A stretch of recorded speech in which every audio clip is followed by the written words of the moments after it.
natural disasters generally bring out the best in people.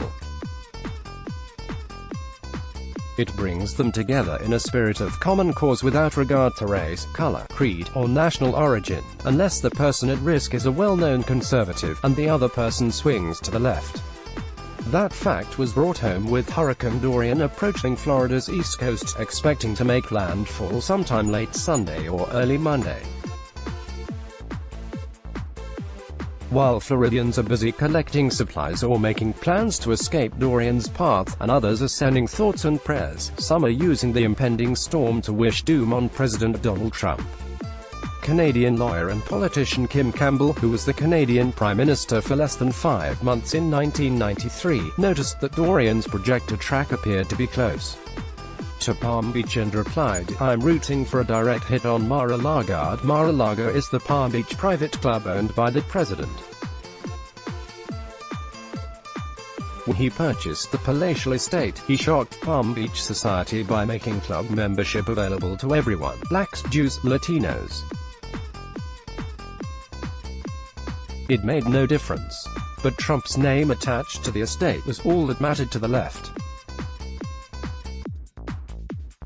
Fellow Canadian Sheila Gunn-Reid, Alberta bureau chief for the Rebel Media, gave Campbell both barrels. She hates Trump so much that she wants the people who work at or live near Mar-a-Lago in the way of a hurricane, she replied. Imagine being this filled with progressive bloodlust for Trump that you would be fine with dead innocents. She then concluded, former PM. Current lunatic, David Levitt, an award-winning multimedia journalist, also called for a direct hit on the exclusive club, and essentially blamed Dorian on Trump. "Trump, climate change is a hoax," he tweeted. "Here's a Category 4 hurricane with 130 miles per hour winds aimed right at Mar-a-Lago, with my compliments." After being hammered on Twitter for her classless tweet, Campbell also brought climate change into the equation. "As there are in Puerto Rico, sorry you don't get snark, but Trump's indifference to suffering is intolerable," she said. WD also help if he tackled climate change, which is making hurricanes more destructive. Instead, he will remove limits on methane. Get a grip. She's correct that the Trump administration announced plans Thursday to relax regulation on methane emissions, but that didn't contribute to Dorian's fury. Moreover, Florida hurricanes have become less frequent, according to a report by The Economist. In addition, the World Health Organization proclaimed that the United States was one of the cleanest countries on the planet. But the issue isn't really Mar-a-Lago, global warming, or Hurricane Dorian. It's Donald Trump. Although liberals and Democrats profess to place peace above war, passivity over aggression, diplomacy above military, with Trump all rules change, and that's extended to all conservatives and Republicans. Senator Cory Booker, DNJ, told NBC's Seth Meyers that, "My testosterone sometimes makes me want to feel like punching the president." Former Vice President Joe Biden said, "If we were in high school, I'd take him behind the gym and beat the hell out of Trump." Former pop artist Madonna announced at the 2017 Women's March that she thought an awful lot about blowing up the White House. Washington Post columnist Jennifer Rubin said, "We have to collectively, in essence, burn down the Republican Party."